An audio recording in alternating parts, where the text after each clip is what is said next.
Nous sommes à New York dans les années 80. Vincent, un marionnettiste alcoolique, s'apprête à vivre le drame que tous les parents redoutent. Il est au travail lorsqu'il reçoit un coup de fil. Son fils de 9 ans, Edgar, a disparu sur le chemin de l'école. Il fallait que je vous fasse un épisode sur Eric. Comme pour les épisodes précédents, c'est encore une mini-série de 6 épisodes créée par Abby Morgan. Elle a atteint les tendances Netflix dès sa sortie et je crois même qu'elle y figure encore. Amateur d'enquête et de thrillers psychologiques intenses, cette série est peut-être faite pour vous. Je le rappelle, le but de la vidéo n'est pas de faire un résumé exhaustif de l'œuvre, mais bien de pointer les éléments majeurs qui m'ont intéressé. Donc si c'est bon pour vous, vous pouvez vous installer et je vous explique pourquoi je regarde Eric. Alors comme je l'ai dit dans l'intro, le petit Edgar disparaît sur le chemin de l'école. Le personnage qui vivra le plus mal cette nouvelle, c'est Vincent, son père. Il aurait dû l'emmener à l'école ce jour-là, mais il s'était tellement disputé avec sa femme Cassie, la mère d'Edgar, qu'il refusa de l'y accompagner. Comme on peut l'imaginer, la culpabilité le hantera tout du long. Mais cette dernière ne sera que la porte d'entrée qui nous permettra de plonger dans son intériorité torturée et complexe. La performance de Benedict Cumberbatch qui l'incarne vaut le coup d'être vue. C'est l'immense acteur de Sherlock ou encore Imitation Game. Là où les créateurs de la série sont très forts, c'est que Vincent, que l'on suit, est loin d'être irréprochable. Il peut même être difficile de s'attacher à lui au départ, malgré l'épreuve horrible qu'il traverse.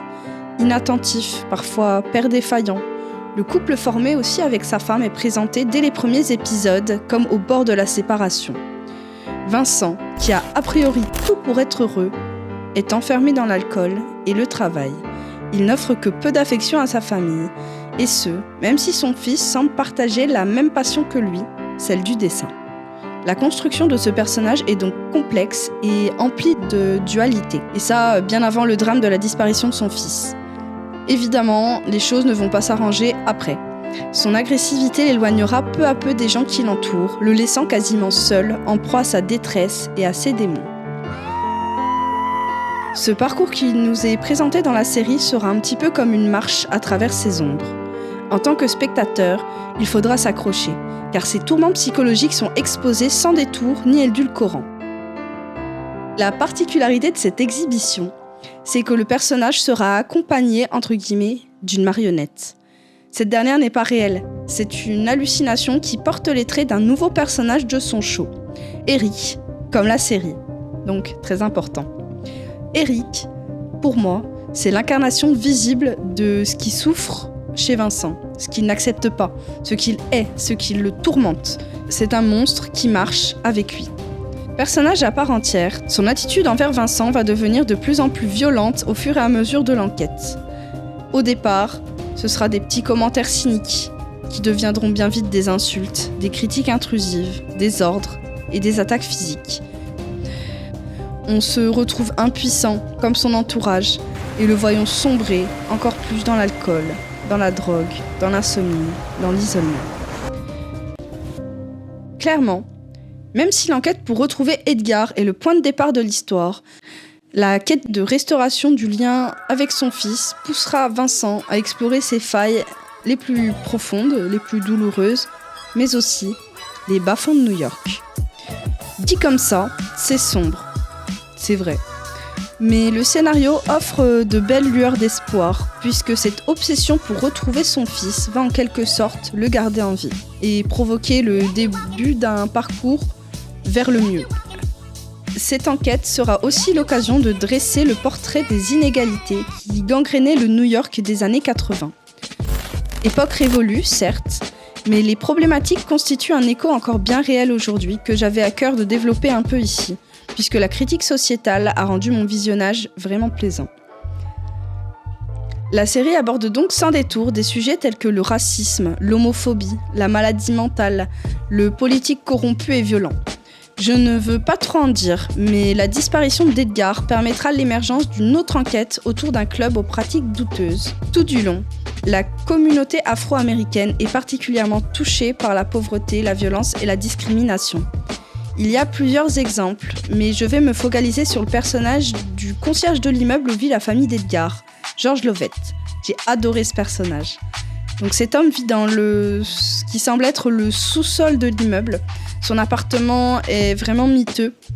Et donc il est présenté aux spectateurs comme quelqu'un d'impliqué par son travail. Il entretient de bonnes relations avec les habitants.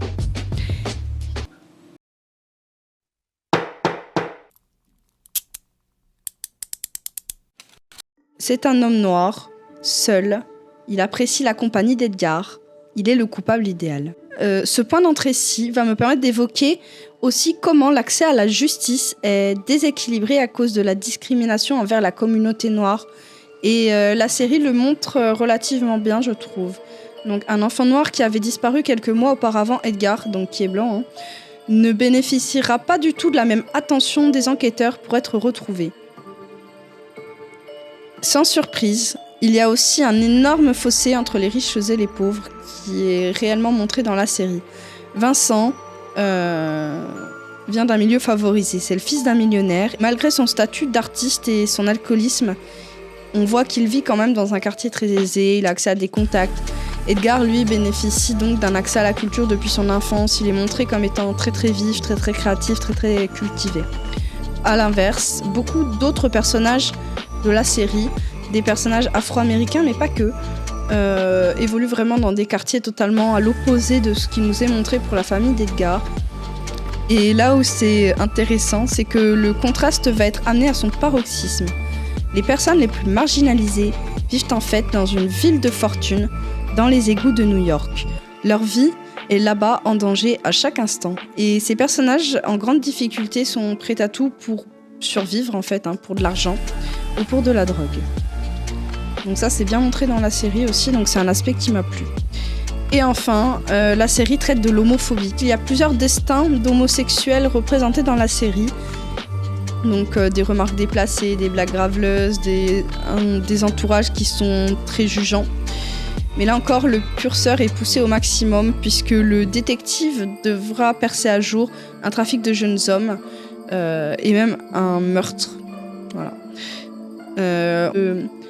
Il me semble aussi que la thématique du sida est un petit peu en toile de fond aussi dans la série, donc c'est assez intéressant d'avoir autant de diversité dans les problématiques sociales et sociétales qui sont épinglées dans la série.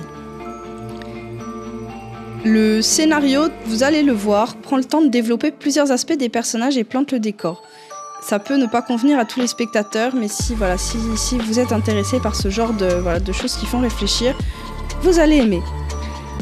La série ne propose pas de solution miracle, mais fait vivre des idées, portées par des individus qui, peu à peu, réussissent à faire bouger les structures en place. Face aux institutions défaillantes, des individus cherchent la lumière.